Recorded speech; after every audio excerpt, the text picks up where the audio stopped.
ఆచి చికెన్ మసాలా. నేపాల్లోని కాఠ్మండూలో జరిగిన mount Everest అంతర్జాతీయ తైక్వాండో ఛాంపియన్షిప్ 2026 వేడుకలు ఘనంగా జరిగాయి. దీనిలో భాగంగా ఫిబ్రవరి 19, 20 తేదీల్లో జరిగిన ఈవెంట్స్ లో కుక్కట్పల్లి నిజాంపేటకు చెందిన నాగసాయి ఆరుషి భారతదేశం నుంచి జూనియర్ క్యూరగి మహిళా విభాగం 59 కేజీలలో ఉత్తమ ప్రతిభ కనబర్చి సిల్వర్ మెడల్ సాధించింది. 9వ తరగతి చదువుతున్న నాగసాయి ఆరుషిని వీరు యాదవ్ ట్రస్ట్ ఆధ్వర్యంలో నిర్వాహకులు వీరు యాదవ్ ఆమెను ఘనంగా సత్కరించి ప్రోత్సాహకాన్ని అందజేశారు. ఈ సందర్భంగా నాగసాయి ఆరుషి మాట్లాడుతూ ఒలింపిక్స్ లో భారతదేశానికి గోల్డ్ మెడల్ తీసుకురావడమే తన ముఖ్య లక్ష్యమన్నారు.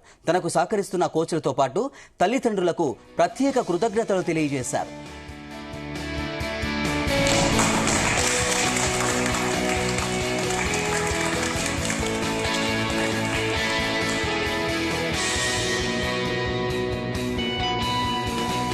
భారత్ టైక్వాండో అకాడమీలో ట్రైన్ అవుతున్నాను. సో నన్ను ఇంతలా సపోర్ట్ చేస్తున్న మా పేరెంట్స్ కి firstly I would like to say special thanks.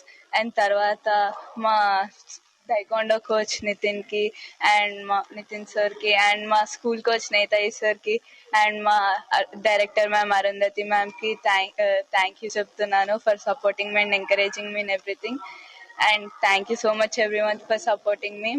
And I'll try to get some medal in Olympics. That's my target. Special thanks to Veer Bharat for sending me and supporting me in everything. Thank you so much.